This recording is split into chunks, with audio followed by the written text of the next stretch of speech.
Hi guys, in this video we are going to walk through the 3 tips on using LinkedIn to get a job. Let us join my friend, teacher and mentor, Alex the Analyst as he shares his tips on how to do just that. Now let's us begin.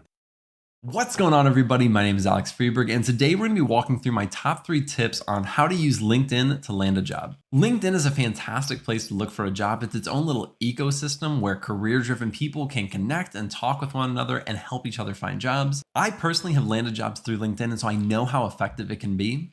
Let's jump over to my screen, and I'm going to show you my top 3 strategies that I have found to be the most successful to actually finding a job. So I'm logged into my completely anonymous account here, and I'm going to show you the very first tip, which is you shouldn't be just applying to a position. You should be actually reaching out to the recruiter, and I'm going to show you exactly how to do that. So the first thing that we have to do is to actually find a job that we want to apply to.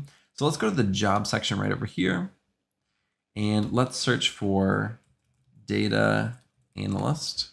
And let's do that in, let's do Chicago, because why not?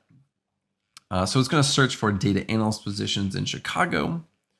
We have one right here. Let's see what it looks like, because I don't want to apply to jobs that I'm not extremely qualified for. So this is a job that I want to apply for. And before I actually go and apply to the job, I want to see if I can reach out to a recruiter and talk to them beforehand. So let me show you how to do that. So what we're going to do is actually click on the company right here. And it's going to take us to basically their LinkedIn profile page for their entire company. And we're going to scroll down. We're going to go over to people. And then we're going to search for recruiter.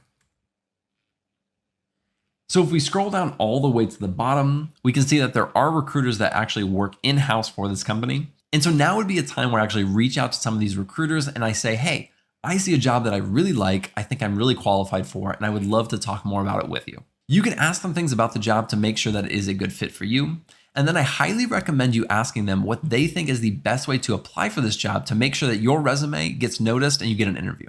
Since they are a recruiter who works at this company, they may be the one who's actually going to be looking at these resumes. And so they may give you a tip on the best way to actually apply. They may also just ask you to send them your resume directly so that they can look at it.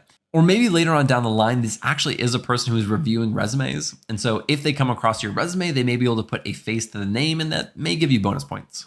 I'm going to leave a template script in the description in case you don't know exactly what you want to say to this recruiter, and it'll give you just a baseline of some of the things that you might want to say. Number 2 is to actually ask for a referral. Now, if you don't know what a referral is, it is where somebody who already works at the company can refer you to a specific job, and it might get you a little bit higher on the list for interviews. So I highly recommend reaching out to somebody who already works at that company and ask if they're willing to be a referral for you. I get people reaching out to me all the time asking to be a referral for them for my company, and 9 times out of 10, I say yes.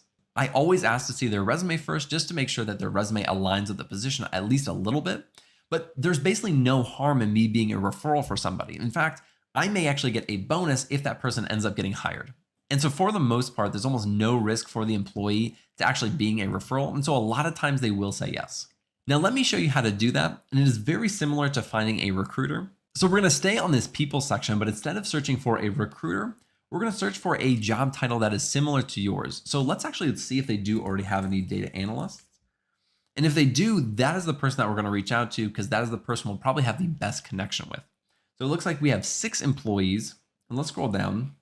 And so it looks like all of these people have data related jobs. And so I would reach out to these people and say, I saw an open data analyst position at your company. I would love to know more about your company as a whole.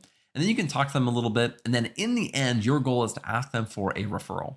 And if that happens, that is fantastic. And then you can go ahead and apply for the job and mark them as a referral for you. Now, my third tip on how to get a job through LinkedIn is to actually have recruiters reach out to you.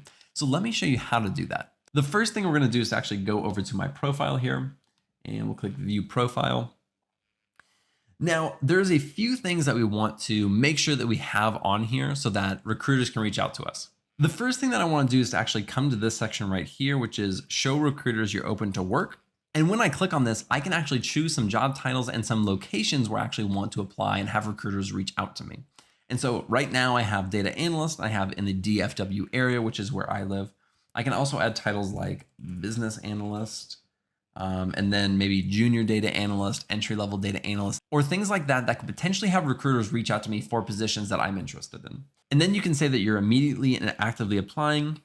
And you can also say that you're only looking for full-time positions or contract positions. And then you can actually add this to your profile. And I only want recruiters to see that because I do currently have a job at McDonald's. And so I don't want McDonald's firing me because I'm looking for employment elsewhere. So let's save that.